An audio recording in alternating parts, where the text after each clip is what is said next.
Fala, meu querido passageiro, seja bem-vindo ao Cinema nos Trilhos, o seu podcast semanal de cinema. Eu sou Yasser do Metrô Espacial, seu host maquinista, e que hoje vou falar de Orgulho e Preconceito. Sim, um filme clássico, quer dizer, né, mais ou menos, um filme de 2005, não é tão antigo assim, mas é baseado num livro clássico do Jane Austen, e o filme foi dirigido pelo Joe Wright, e a gente vai aqui debater um pouco sobre os temas dele e o que eu achei, então, desse filme. Bom, pra começar, do que se trata Orgulho e Preconceito, né? Ele se passa ali no começo do século XIX, e a gente acompanha a família Bennet, mais especificamente uma das filhas, né, uma das 5 filhas da família Bennet, que é a Elizabeth, que é interpretada pela Keira Knightley. E claro, a gente tá falando aqui de uma época diferente, de uma época ali no começo do século XIX, onde praticamente o desejo de toda mulher era casar. Era o maior objetivo, né, e é o tema que a Jane Austen fala em todos os seus livros, né? Eu acho que eu nunca cheguei a ler nenhum livro dela, mas eu já assisti um outro filme que foi baseado nos livros dela. Mas eu acho interessante porque ela falava desses assuntos, né? De casamento, de moralidade, da quebra dessa expectativa de como você deveria se portar nessa sociedade, né? Então eu acho interessante porque todas essas escritas dela, todos esses filmes que são baseados nos livros dela, têm esse mesmo tema, só que com personagens diferentes, agindo de maneiras diferentes, dentro desse contexto todo de romance. Mas antes da gente começar a falar desse filme, eu quero fazer a nossa leitura de comentários da semana, justamente para ler os comentários com as respostas de vocês da perguntinha da semana. Dessa vez nós temos 2 comentários aqui, os 2 da nossa fiel escudeira da Sayuri. E no nosso penúltimo episódio sobre o filme Confinado, nós temos um comentário então aqui dela que é o seguinte: fiquei curiosa pra assistir, mas confesso que esse tipo de filme me cansa um pouco, porque sempre causa uma tensão muito envolvente pra decepcionar no final. Realmente, é um filme... Enfim, vai lá assistir o episódio que vale a pena. Mas geralmente gosto muito dos filmes com Anthony Hopkins e quero conhecer um pouco mais do trabalho do Bill Skarsgård.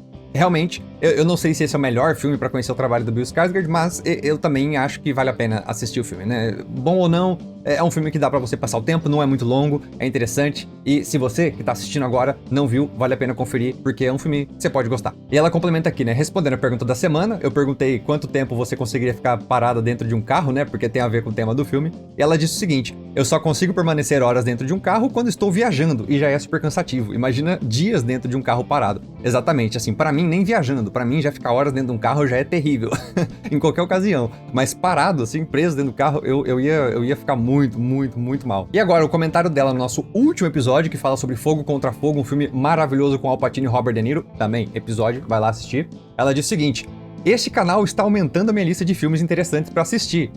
Realmente, esse é um problema que eu acho que todos nós passamos, né? A gente assiste um e adiciona mais 3 na lista. Yasser, poderia trazer O Labirinto de Fauno para o cinema nos trilhos? Seria maravilhoso ver um vídeo sobre esse filme maravilhoso do Del Toro, que é um dos meus preferidos da vida. Olha, muito obrigado pela dica.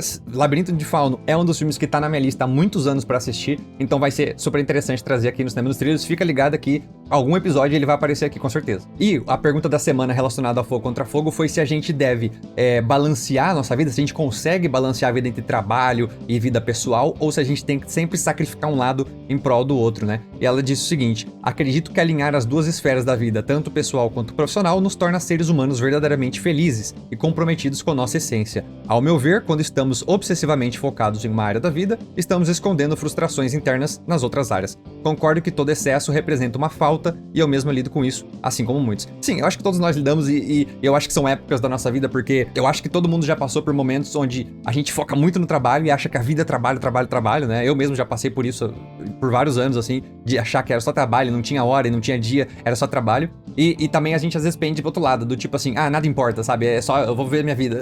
E a gente acaba às vezes procrastinando bastante e não fazendo o que deve fazer, né? Então acho que com certeza, assim como tudo na vida, equilíbrio, né? Assim como tudo na vida, equilíbrio. Parece o clichê, mas é verdade. Então, eu acho que todos nós passamos às vezes nesse vai e volta, perdendo muito pro lado, pendendo muito pro outro e tentando achar meio termo até a gente conseguir se estabilizar aí.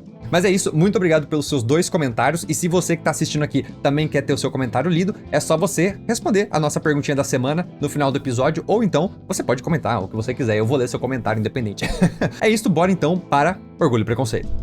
Nesse filme, então, a gente acompanha essa personagem da Elizabeth, né, que é a Keira Knightley, que é a filha mais diferente, assim, que é justamente aquilo que a Jane Austen coloca ali, e, assim, sem ler os livros dela, tô só especulando aqui, eu acho que ela se colocando nas histórias, né, ao longo dessas histórias todas, ela se coloca ali, porque eu acho que ela era essa mulher que quebrava um pouco esse paradigma do que se espera de você na sociedade. Porque imagina, final do século XVIII, começo do século XIX, E você tem certos papéis na sociedade do que o homem deve fazer, do que a mulher deve fazer, e mulher deve casar o mais cedo possível, e ter, sabe, e ter filhos e cuidar da casa. E eu acho que a Jane Austen, ela sempre foi essa pessoa que ela não gostava disso, ela não queria isso, ela queria mais, sabe? Ela queria ser escritora, por exemplo, né? Foi que ela se tornou. E eu fico imaginando que naquela época, assim, ela falar pra alguém que ela queria ser escritora, todo mundo ia rir da cara dela, né? Então, todas essas histórias que ela escrevia, ela se colocava nessa personagem que quebra os paradigmas. A personagem aqui da Elizabeth que a gente acompanha é a filha mais diferente da família. Porque enquanto as irmãs dela todas estão preocupadas em chamar a atenção dos homens, e ir nos bailes, e fazer, e dançar, e chamar atenção, e querer casar pra poder ter a sua própria casa e não sei o quê, sabe? Todas elas se preocupavam muito com isso e só falavam sobre isso, só faziam isso, enquanto que a personagem da Elizabeth não. Ela não tava nem aí pra isso, sabe? Ela sempre esteve distante. Tanto é que ela é a segunda filha mais velha, né? Geralmente, nessa época, eles casavam primeiro a mais velha, depois a segunda e até a mais nova, né? Eles iam por ordem de prioridade, digamos assim. E ela não tá interessada, ela é a segunda mais velha, a irmã dela mais velha já tá ali com um pretendente e ela não tá nem aí, ela vai deixando passar assim pras irmãs dela. E diferente da época de hoje, onde a gente às vezes tá um pouco mais velho e a gente ainda tá começando a se relacionar, nessa época ali você tinha, é até engraçado porque tem um momento do filme que uma das irmãs dela não, uma das amigas dela, eu não lembro agora, uma personagem, ela fala, meu, eu já tenho 27, eu já tô, entendeu? Eu já tô sendo um fardo pros meus pais, entendeu? Eu já tô muito velha. Eu acho isso muito engraçado, assim, né? Porque 27 hoje em dia a gente pensa, a gente é novo, né? Mas tudo bem, considerando uma época que talvez o pessoal morresse mais cedo, né? Talvez 27 já era tipo uma meia-idade quase, né? Mas é interessante pensar como a sociedade mudou e como naquela época tinha esse viés assim, tipo, nossa, eu já tenho 27, eu tô muito velha, eu já tô acabada, eu tenho que casar com qualquer um, porque se um homem veio atrás de mim com essa idade, então é a minha oportunidade, porque não vai ter outro, sabe? É algo curioso de se pensar. Mas então, eu acho que essas personagens, como a personagem da Elizabeth, que são essa quebra de paradigma, elas são uma auto-inserção da Jane Austen, pelo menos é o que eu imagino que ela deva fazer nos livros dela e, por consequência, nos filmes, né? E aí, claro, a gente vai passar por várias coisas nesse filme que justificam esse nome de Orgulho e Preconceito, né? Tem vários temas aí que a gente passa. E eu falo disso, né? Dessa auto-inserção dela, ou desses temas que ela gosta, porque pelo menos das referências que eu tenho, das coisas que eu vi, eu não li nenhum dos livros, mas como eu disse, eu assisti um outro filme há uns 4 anos atrás, que é o Emma, que é com a Anya Taylor-Joy, com a Mia Goth. E esse filme tem mais ou menos a mesma pegada de Emma, né? As protagonistas, elas são essas mulheres que quebram um pouco o paradigma. Mas, ao mesmo tempo, também, ao mesmo tempo que a Jane Austen, ela faz essa auto-inserção, ela quebra um pouco esse paradigma de, tipo, a mulher que não quer casar, a mulher que quer ler livros, que quer estudar e quer ser inteligente. Ao mesmo tempo que ela faz isso, ela ainda assim escreve uma história, né? Ou pelo menos os filmes também desenvolvem uma história onde, beleza, ela não quer isso, mas no final ela continua casando. Né? Porque eu acho que ainda assim é uma tendência de época, ou de livros e filmes de romance, que é ter um finalzinho feliz, quer ter um casamento, quer ter um relacionamento saudável ali no final. Então, é engraçado que assim, ela quebra o paradigma, mas ainda assim ela consegue ali o melhor dos dois mundos, digamos assim, né? Ela faz o que ela quer e ainda assim consegue ter um relacionamento. O que pode parecer, assim, talvez na mente de algumas pessoas um pouco inconsistente, né? Porque, tipo, você quebra os paradigmas, você não quer pensar em casamento, mas vai lá e casa. Mas eu não acho que quebre, assim, mas eu não acho que isso seja inconsistente, porque uma coisa é você dedicar a sua vida inteira a só pensar no casamento, como são as irmãs dela, por exemplo, né? A outra coisa é você não ligar pra isso, né?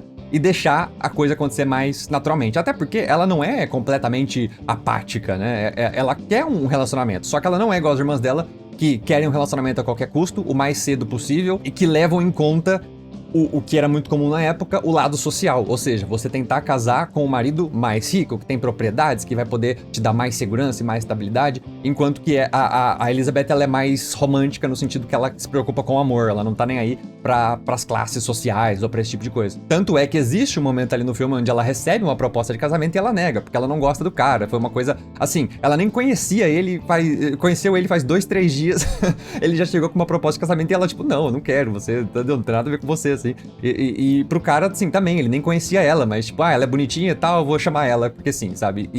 E aí ele fez a proposta lá porque ele também já tava ficando mais velho, também precisava casar, ele já tinha que assumir umas propriedades e ele ia assumir uma riqueza e ele precisava então de uma esposa, ou seja, já existia uma pressão na sociedade pra ele também ter uma esposa, né? E aí ele se vê, tipo, não, vou pegar essa daqui mesmo, a primeira que apareceu aqui que é mais fácil pra mim e vai, sabe? Então existia um pensamento na época de, a vida toda, né, era mais pressionada pelo casamento. Tipo, parece que se você não tivesse um casamento, se você não tivesse um relacionamento, você era fadado a um fracasso, assim, a um expurgo da sociedade, né? As pessoas olhavam torto pra você. Então era uma coisa interessante de pensar que que você às vezes era forçado a entrar num relacionamento qualquer só pra falar do tipo, beleza, então pelo menos eu garanti o meu status social de estar num relacionamento, estar casada, sabe? Tipo, é um negócio meio estranho, assim, de pensar nos tempos de hoje, mas nesses filmes todos a gente vê, né? Nesses filmes de época. Eu digo filmes de época no nosso viés aqui, né? Estando hoje aqui falando que eles são filmes de época. Porque pra Jane Austen, que escreveu esses livros, isso era um filme contemporâneo.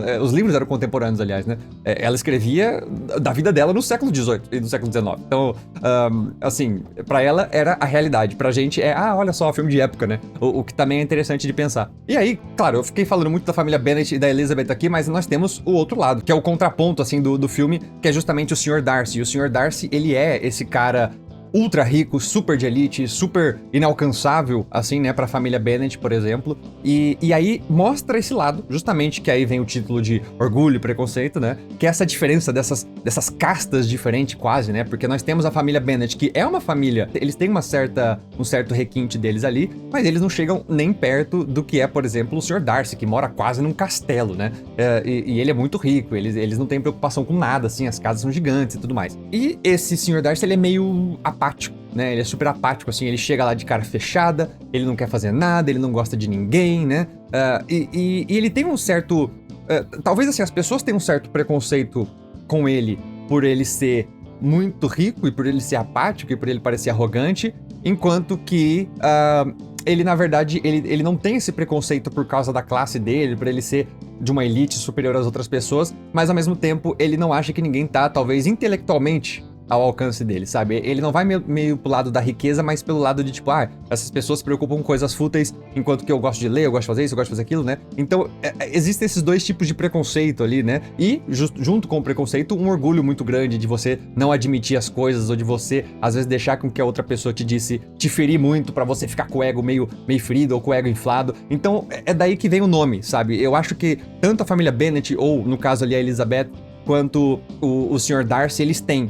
Os dois têm um certo orgulho, um certo preconceito. Preconceito um com o outro e o orgulho o medo de ter esse orgulho ferido, de ter esse ego ferido, sabe, pela outra pessoa. E durante o filme inteiro, então, assim, a gente já sabe, né, o filme é um filme clássico de romance, a gente sabe que eles vão acabar junto no final, isso não é nem spoiler. Mas assim, existe essa resistência da Elizabeth de assumir pra ela mesma que ela gosta do Sr. Darcy, sabe? Talvez não no começo do filme, talvez ela tenha se deixado levar por essa cara inicial, né? Por essa fachada inicial do Sr. Darcy ser apático, ser frio, ser arrogante, né? Mas aos poucos ela vai notando as qualidades dele e vai se apaixonando por ele, mas ela deixa que o orgulho dela entre na frente e ela fala, não, eu não vou me apaixonar por ele, porque ele é arrogante, porque ele é isso, porque ele é aquilo, né? E ela não se deixa conhecer ele e ele não se deixa conhecer ela, porque ao mesmo tempo, de novo, o orgulho e o preconceito, porque acha que ela é muito bocuda, que ela fala muitas coisas e coisas do tipo, né? E aí eles se afastam e ao mesmo tempo eles se reencontram ao longo da história e aí eles meio que não conseguem ficar tão longe assim um do outro, eles são apaixonados, mas eles não se assumem, sabe? Então, de novo, a história do orgulho e preconceito. E aí entra uma coisa que eu acho que chama atenção nesse filme, que é a fotografia, porque eu acho que geralmente em filmes que são de época, eles tendem a ter uma fotografia mais minimalista. Eu digo assim, nem em termos de luz ou iluminação, isso sim, a gente tem iluminações maravilhosas nesse tipo de filme, tentando sim manter uma luz natural, né? Porque não existia energia elétrica naquela época, então você tem que ser a luz da lua, a luz do dia, do sol, a luz de velas, né? Coisa nesse sentido.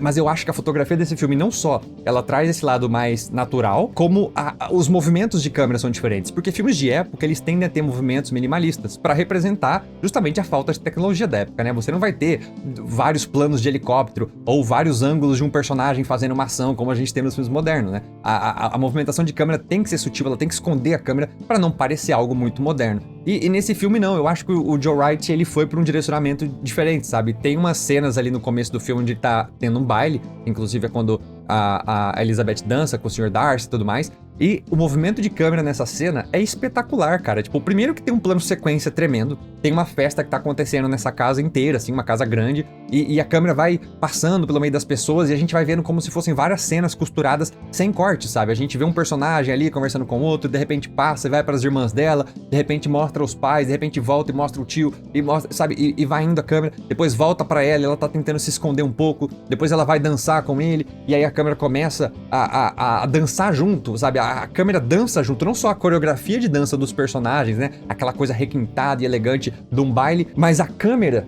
tá ali dançando com eles, sabe? O jogo de câmera do vai e volta dentre a perspectiva dele, quando ele tá falando, da perspectiva dela, quando ela tá respondendo, e esse jogo, porque eles estão jogando um com o outro durante essa dança. Ela tá tentando saber quem ele é, ele tá tentando saber quem ela é, estão tentando assim, descobrir mais sobre um ao outro, né? Cada um ali no seu orgulho ali, né? De não querer admitir nada, mas estão tentando se descobrir e a câmera dançando e descobrindo ali com eles. E é tão brilhante que tem um certo momento ali no final da dança que eles estão tão envoltos um com o outro, né? Porque tá todo mundo dançando ali junto, né?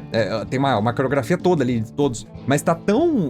eles estão tão imersos um no outro que as outras pessoas somem. Sabe quando você tá tão focado em algo que você não percebe mais nada? E aquele momento ali, todo mundo some e só eles ficam naquele salão vazio dançando ali. É claro que eles não estão sozinhos no salão, né? Mas é assim como eles se sentem. Então você vê que ali é um pequeno, breve momento onde eles se conectaram e nada mais importava, além daquela dança, além daquele momento ali. E aí some, e aí depois volta a música e volta as outras pessoas e eles voltam pra essa realidade, assim, sabe? Eu achei genial essa cena inicial. E claro, a fotografia tem outros diversos momentos, sabe? Tem momentos pro final do filme onde a Elizabeth tá realmente dividida entre odiar o Sr. Darcy pelas coisas que ele fez ou que ela acha que ele fez, comparado ao sentimento real dela, né? De amor por ele, assim. Então, ela tem um momento que o rosto dela tá dividido entre a luz do luar, assim, mais azulada, mais fria, e o outro lado pela luz de vela, mais quente, né? Então a gente tem essa divisão pra mostrar justamente essa divisão interna dela, entre o calor da raiva que ela sente, o calor do amor que ela sente, a frieza de querer odiar ele, a frieza de achar que ele fez algo que ela não gostou, e da frieza que ela tá tentando trazer desse amor, que ela quer se afastar dele. Então tem esse momento que divide assim. Tem um outro momento do filme onde ela é envolta por esse azul do luar e da chuva muito maior, assim, por completo, quando acontece algo triste na vida dela, que ela tem que lidar. Então a gente tem diversos desses momentos onde a fotografia, a luz, os enquadramentos, sabe? Tudo isso é muito bem pensado pra refletir o que tá acontecendo internamente nos personagens, sabe? Não só o que tá acontecendo externamente, não só enquadrar e falar assim, liguei a câmera, gravei aqui, tá gravado, mas mostrar através da fotografia, através da luz, através do movimento de câmeras, o que os personagens estão sentindo, sabe? Então acho que a fotografia é algo de um destaque tremendo que eu percebi nesse filme e eu gostei muito. E voltando um pouco ao que eu tava dizendo no começo, né, da Jane Austen se inserir nessas histórias e dela tentar retratar isso que acontecia, o que ela via, né, no seu dia a dia, na sua época, e o quanto ela era contra isso, né, ela deixa claro nesse...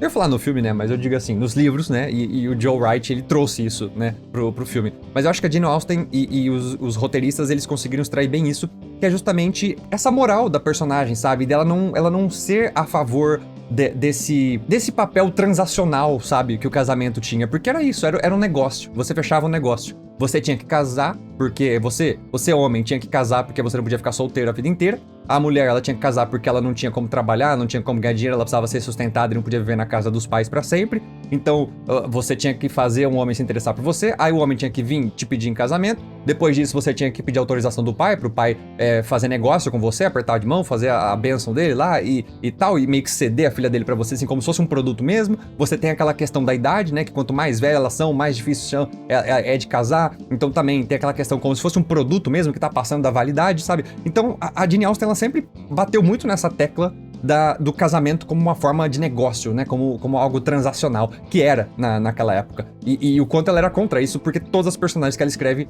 são personagens que quebram esse paradigma, ou que querem sair disso, ou que são, né, ativamente e falam sobre isso durante as suas narrações, né? Durante as suas falas no filme, o quanto elas não gostam desse tipo, né? Elas podem falar mais explicitamente ou mais implicitamente, mas de qualquer maneira, todas essas personagens que a Jane Austen escreve são essa quebra de paradigma do que era considerado essa transação, assim, na época, sabe? Então eu acho legal como o Joe Wright e os roteiristas desse filme trouxeram também essa questão, porque é muito notável durante o filme, e você percebe facilmente esse papel transacional, sabe? Todas as irmãs dela, ela, os outros personagens, todos eles tratam isso realmente como uma transação, sabe? Tipo, não, o sentimento, o amor é uma coisa muito secundária ali, sabe? É uma transação que tá acontecendo, sabe? Você precisa chamar a atenção de alguém, a pessoa precisa vir fazer uma oferta, ou seja, você tá ofertando um produto, alguém vem comprar o produto, você tem que negociar com quem vai de fato pagar, sabe? É assim. E tudo isso a ver com o fato social que eu falei pra você, né? Você geralmente tentava fazer, você também não podia ir muito além, alguém que tava muito superior ao seu lado social, mas você tentava sempre alguém um pouco além, pra você ter um papel na sociedade talvez mais bem visto, né? Você tinha que pensar nisso, alguém que tivesse mais propriedades, mas também o Sr. Darcy era algo inalcançável pra ela, não que ela quisesse, né? Ela não tava pensando nisso, mas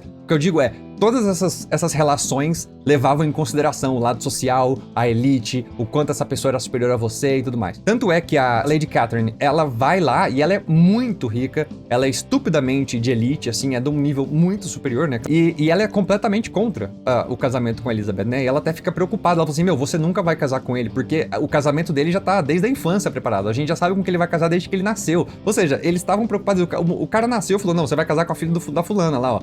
Quando vocês crescerem, vocês vão casar, já tá tudo certo, assim. E já é uma coisa tão, né, tão intrínseca, assim, na sociedade, tão transacional que já tá pronto, já tá feito antes de você, assim, você mal cresceu, você nem nasceu direito e já estão pensando com quem você vai casar, né? E aí ela vai lá conversar com a Elizabeth porque ela fica preocupada, vira ali uma breve antagonista ali do filme, né, desse relacionamento. E você não tem poder da escolha, né? Nem o Sr. Darcy tava com o poder da escolha, nem a Elizabeth tinha o poder da escolha, porque ele era uma classe, assim, muito superior ao que ela era. Então, assim, por exemplo, a Lady Catherine chegou lá pra falar, você não vai fazer isso e tal. Então, realmente, você ser contra isso naquela época era uma quebra de paradigma muito grande. Você, com certeza, era mal visto. E uma coisa que eu acho engraçada nesse filme, assim, e eu sempre acho engraçado nesses filmes de época, é engraçado assim, porque é divertido, mas é engraçado ver o quanto as pessoas, elas tinham uma certa formalidade, né? Assim, você chegava na casa dos outros e todo mundo se cumprimentava e se curvava, né? Você vai sair, você se curvava pra cada pessoa que você tava se despedindo antes de ir embora. Você falava de uma maneira formal, assim, você não podia, de repente, só falar, ou só explicar, ou só falar um não ali pra pessoa, você tinha que dar todo um contorno, né? É engraçado isso, eu ver como quanto mais de elite, quanto mais da burguesia, da alta burguesia você era ali, mais você tinha um requinte e mais você exigia o requinte das pessoas, assim. E é pura uma maneira que eu acho que o filme até deixa claro isso, até uma maneira, assim, de orgulho, né? De novo, uma maneira de você subir o seu ego, você fazer as pessoas se tratarem daquela maneira, ou você chegar lá e falar com um linguajar rebuscado, né, para as pessoas falarem, nossa, olha como essa pessoa estudou, né, como ela é rebuscada, como ela foi pra escola e eu não fui, então ela é melhor. Então, assim, eles colocam realmente esse preciosismo, né, esse requinte todo, até como um pouco ridículo. Tem um personagem ali, que se eu não me engano é o tio da Elizabeth, que ele fala, assim, e ele é um personagem meio bobo até certo ponto, sabe? Parece que ele ensaia no espelho, assim, o que ele vai falar antes de falar. Então, ele vai lá, todo meio esquisitinho, e fala, e ele tenta usar todo um requinte, assim. Não é natural, sabe? Chega um ponto que ele mostra, não é natural, não é uma pessoa sendo ela mesma, não é uma pessoa falando assim porque ela fala assim, é uma pessoa que tá tentando se portar de uma maneira, né? Então, eu acho legal que ele tenha retratado um pouco disso, assim, sabe? Um pouco que esse requinte todo, às vezes é só uma farsa, é só uma máscara pra você se justificar como alguém superior, sabe? Alguém com mais escolaridade, alguém com mais requinte, com mais da elite do que as outras pessoas, né? Então, eu acho interessante ele apontar isso também no filme. E eu gostei muito do elenco, eu gostei muito das atuações. Pra mim, assim, eu vi poucas coisas hoje ainda. Tem poucos filmes que eu vi da Keira Knightley, mas sempre que eu vejo ela em tela, eu gosto muito, assim. Ela é uma excelente atriz. Ela fez Piratas do Caribe também, né? Um pouco antes desse filme, inclusive. Depois ela fez mais alguns filmes de época. É uma atriz maravilhosa. E nesse filme, ela tem uma graciosidade, assim, né? Porque eu acho... Faz muitos anos que eu assisti Piratas do Caribe, mas em Piratas do Caribe ela também faz alguém, né? É um filme... Querendo ou não, Piratas do Caribe também é um filme de época, né? Onde ela faz alguém, mas ela faz alguém com mais dureza, que vai numa aventura, sabe? Que tá lá, assim, mais, entre aspas, no povão. E aqui não, assim, ela faz parte dessa baixa burguesia ali, mas ela, por mais que ela tenha essa característica de não ligar tanto pro casamento, ou se importar mais com o amor do que com o lado social, mas acho que justamente por se importar mais, por ser mais romântica, ela tem uma certa leveza, sabe? Ela é uma mulher delicada, ela é uma mulher que ela não vive em função do casamento, mas não quer dizer que ela não queira casar, ou que ela não queira achar o amor, e ao mesmo tempo, sabe, a dança, o jeito que ela fala com as irmãs dela, tudo isso, assim, ela tem uma delicadeza que se reflete na tela que é impressionante, assim, eu gosto muito da maneira como a Elizabeth, olha, eu já confundi, né? Da maneira como a Keira interpreta, né, a Elizabeth. Eu acho que funciona muito bem, assim, eu gostei bastante. Eu fiquei surpreso de ver que uma das irmãs dela era interpretada pela Jena Malone, também, que eu dificilmente vejo a Jena em filmes, mas quando eu vejo eu sempre me surpreendo. E é legal, assim, eu gostei de ver ela ali, que ela é a irmã mais nova da Elizabeth, ela é a mais nova das Bennet, né? Claro, nós temos o interesse amoroso, o Sr. Darcy, que é o Matthew Macfadyen, eu acho que é isso o nome dele. Que também, eu gostei. Assim, eu diria que ele tem até pouco tempo de tela, considerando, né? A gente foca muito na Elizabeth mesmo. Mas eu gostei também da maneira como ele interpreta. Eu acho que ele conseguiu transmitir bem aquela apatia inicial, aquela distância, né? Que parece um orgulho, que parece uma arrogância. Mas aos poucos, conforme a gente vai conhecendo o personagem, a gente vai vendo, através de microexpressões, assim, através de boa atuação mesmo, o quanto ele é um homem vulnerável, um homem que também tem um pouco de romântico. Assim como a Elizabeth, né? Uma mulher romântica, ele também é um cara romântico e por dentro, né? Ele talvez usa aquilo como uma máscara da frieza, assim, mas por dentro ele não é nada daquilo que as pessoas acham que ele representa, né? Então, a gente conseguir ver isso através da atuação, sabe? Quando ele tá sendo mais vulnerável, né? Quando ele se deixa abrir, assim, é bem interessante. Então, eu gostei bastante da atuação dos dois, né? Dos dois ali, tanto da Keira quanto dele. São excelentes. E também gostei de ver o Donald Sutherland, que é o pai da Elizabeth, que é bem interessante também. Infelizmente o ator faleceu em 2024, mas são poucos papéis que eu vi ele. Eu lembro particularmente dele como o presidente Snow de Jogos Vorazes, mas aqui ele tá num papel completamente diferente, né? Ele não é aquele presidente malvadão aqui, ele é esse pai benevolente, esse pai bondoso, né? Que a personagem da Elizabeth sempre se apoia nele, mais do que na mãe, né? A mãe, ela é super focada em casar as filhas, ela quer que as filhas casem e ela fica pensando no aspecto social e ela fica tentando achar os melhores casamentos pra filha, enquanto que o pai é do tipo assim, não, olha, seja feliz, né? E aí ela se apoia muito no pai, né? O que é um aspecto interessante desse filme também. Eu acho que a relação dela com o pai dela é algo bem notável, assim, né? Eu não tenho muito pra dizer sobre, sem ficar entrando em spoiler aqui, também não é o ponto principal, mas ela se apoia muito do pai dela pra tomar as decisões dela, pra ter coragem às vezes, né? Ou pelo menos pra se sentir apoiada nas decisões que ela toma. Quando, por exemplo, ela rejeitou um casamento, né? Ela se apoiou muito no apoio do pai, sendo que a mãe tava, não, você tem que voltar atrás, vai lá, pede desculpa, se casa assim, sabe? E aí o pai fala, não, faz o que você achar melhor, sabe? Agora, uma coisa que eu não sabia e só fui saber depois que eu fui dar uma pesquisada é que existem dois finais meio diferentes pra esse filme, né? Na verdade, eu assisti, e o final que eu assisti é o final que é chamado de final alternativo, que é o final americano. Mas na versão original inglesa, o filme ele acaba um pouco mais cedo, ele não tem a cena final. O que eu vou dizer pra você, tá? Eu não sei quais versões vocês assistiram aí, mas eu acho que o final original, ele é muito fraco em comparação ao final alternativo, que deveria ser o final padrão, deveria ser o filme mesmo, né? Porque aparentemente o final original acaba quando ela vai pedir a autorização do pai dela, né, pra se casar com o Sr. Darcy, assim, não a autorização, mas o pai dela fala com ela, meu, você odiava esse cara até 5 minutos atrás, você quer mesmo casar com ele, sabe? E aí ela explica pra ele, fala assim, e aí tem um diálogo muito legal com o pai dela, e o filme acaba aí. Esse é o final original, né? Sendo que no final, o americano, depois tem uma cena extra onde ela tá conversando, então, com o marido dela, ou com o pretendente dela, e eles estão ali tendo um momento íntimo, e aí acaba no beijo, e o filme acaba, então, no beijo deles. E assim, é um filme de romance, e é um filme sobre a Elizabeth, então eu acho que faz sentido acabar aí, do que acabar na conversa com o pai dela, sabe? Eu acho que acabar na conversa com o pai dela fica parecendo que faltou alguma coisa, sabe? A gente acabou o filme num personagem secundário, assim, e sem muita resolução, sem muita intimidade ali, né? Tudo bem que ela aceitou que ela amava o Sr. Darcy, o Sr. Darcy aceitou que amava ela, e aí, sabe, assim, eu acho que esse momento onde os dois interagem, tem essa intimidade, eu acho que faz total sentido o filme acabar nisso, sabe? Eu acho que é o selo pra conclusão do filme ali, que junta, né? É o selo na carta que fecha tudo. Que fecha toda a história. Então, no final original, onde essa cena não existe, eu acho muito bizarro, né? Então eu espero que você tenha, de fato, assistido a versão completa do filme, se você assistiu, né?